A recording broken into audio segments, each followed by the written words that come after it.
Net ও NEET পরীক্ষা নিয়ে কেন্দ্রীয় সংস্থা এনটিএ দুর্নীতি করেছে। বিজেপি ও আরএসএস এর মদতে এই দুর্নীতি হয়েছে এমনটাই অভিযোগ তুলে শিলিগুড়িতে বিক্ষোভে সামিল হলো এসএফআই।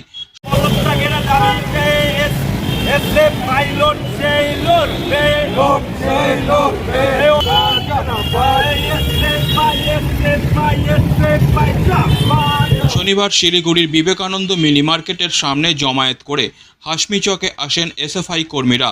সেখানে বিক্ষোভ দেখান তারা। পাশাপাশি কেন্দ্রীয় শিক্ষামন্ত্রীর কুশপুতুল দাহ করা হয়।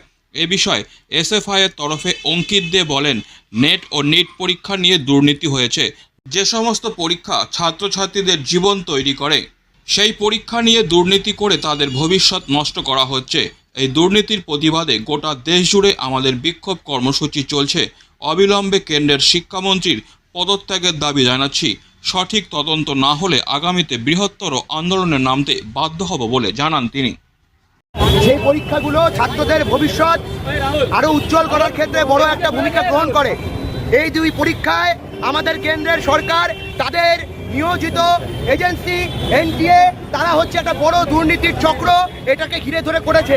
আমরা বলেছি এই নেট এবং নিট যারা এই দুর্নীতি ঘটিয়েছে, যারা এই দুর্নীতি করেছে, আমরা বলছি বিজেপির মদতে আরএসএস এর মদতে এই সমস্ত কাজ হয়েছে। শিক্ষামন্ত্রী নিজে দায়ী এই দুর্নীতির পিছনে। আমরা তাই এসএফআই গোটা দেশ জুড়ে আন্দোলন করছি। গোটা দেশের বিভিন্ন জায়গায় বিভিন্ন শহরে মহল্লায় আমাদের আন্দোলন চলছে। আমরা এই শিলিগুড়ির বুকে দাঁড়িয়ে আমরা এই কেন্দ্রের সরকারের শিক্ষামন্ত্রী ধর্মেন্দ্র প্রধানের পদত্যাগের দাবিতে আজকের এই এখানে বিক্ষোভ কর্মসূচি ভেনস মোড়ে করছি, হাসমি চকে করছি, কুশপুতুল দাহ করছি এবং আগামী দিনে আরো বড় আন্দোলন কর্মসূচি আমরা গ্রহণ করব যতক্ষণ না পর্যন্ত সঠিক তদন্ত এই ঘটনাকে কেন্দ্র করে যতক্ষণ না।